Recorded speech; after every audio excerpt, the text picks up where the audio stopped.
Hello, this one's a clip from the Last Minute Wrestling podcast. Make sure to listen to the full episode on the link below in the description and leave a 5-star review on Apple Podcast. Thank you so much, guys. Loving it. Tris, I know you have a lot of road stories, and you've told a few of them in your podcast. Do you have something new and shiny for us here that you want to share? So there's definitely one that I can tell. I want to tell the story of the first time I went on like a wrestling road trip, and it was only from my house is maybe an hour and a half. It was closer down to the Jersey Shore, and Nunzio, who was my trainer, I was his driver, and I wholeheartedly subscribe to that.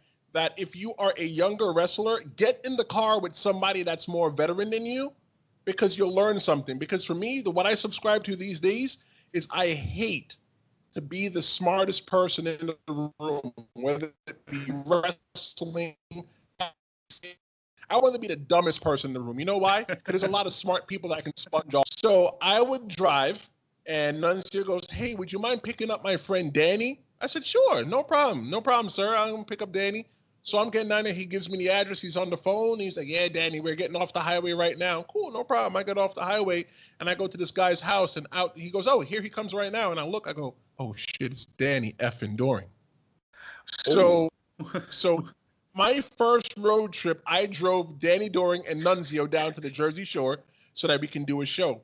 However, because like I told you, even the same story with Dave from Dave Knows Wrestling on YouTube, if you give me an opportunity to leech off of you and suck up information, I'm going to suck up information. So I would ask questions to understand what it would be, what it's like to be in the WWE, what it was like to be in ECW. You know, what are some things that you would do if you can go back and look at it now? One of the advice that Nunzio gave me was, "Kids, save your money."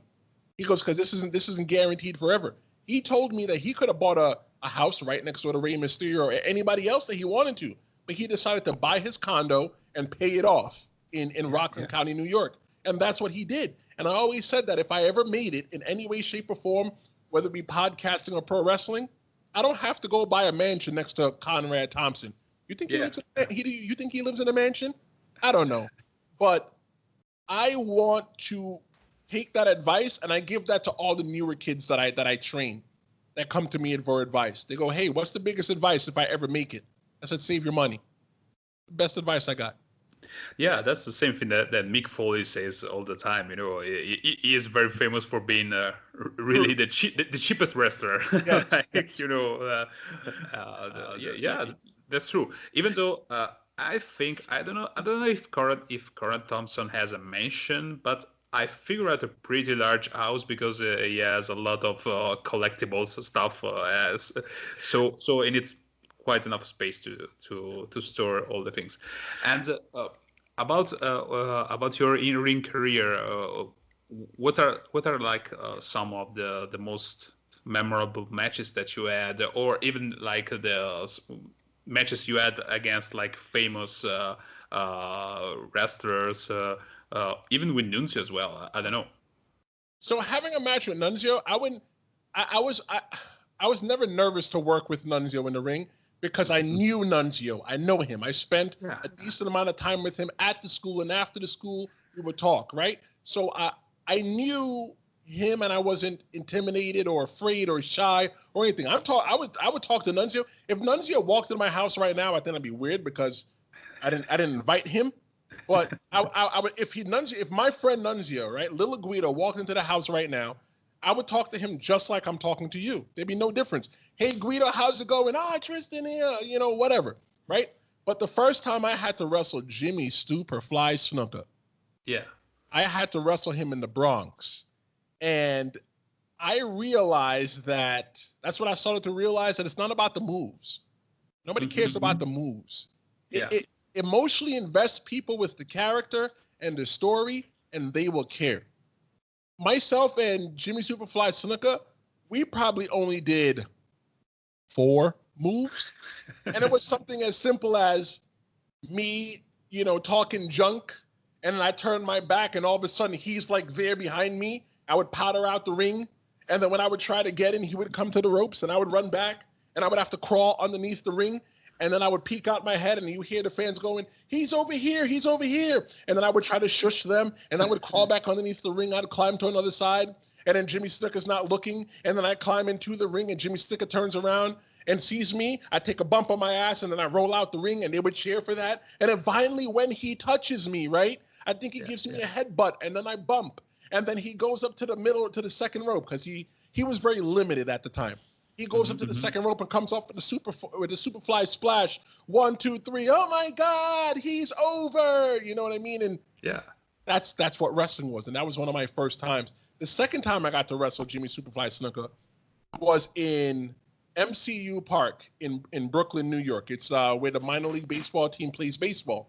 And it was me, myself. Obviously, it's me, myself. No, let's try again. It was me, my friend Matt Sachs, the Cheapskate wrestler who was seen on TLC's Extreme Cheapskates, and Damian Darling. We took on Jimmy Superfly and that was the biggest crowd that I've ever been in to date. And a lot of the stuff that I did in that match does not age well at all. I came out with the Confederate flag, and these people, let me tell you, if you're international, listen to this and you don't know what the Confederate flag is, Google it. But I understood that I was playing a character just like anybody else would be on TV. Yeah. And those people that paid, if they loved the Confederacy and they saw me with the flag, they booed and wanted me to die. Those people that did not like the Confederacy, they booed me and they wanted me to die.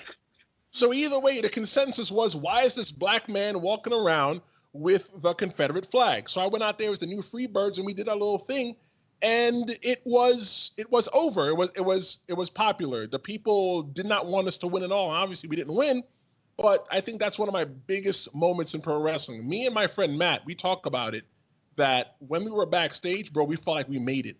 We were trying to sell merchandise and nobody bought our merchandise because they didn't know who we were. Yeah. But if I had to do it now, I'm sure something would probably sell because of the hundreds of thousands of people that listen to the Last Minute Wrestling podcast and the Tristen Law Show, and people that see, me wrestling and living my life on Twitter at The Real Big Trist and Instagram. Follow me.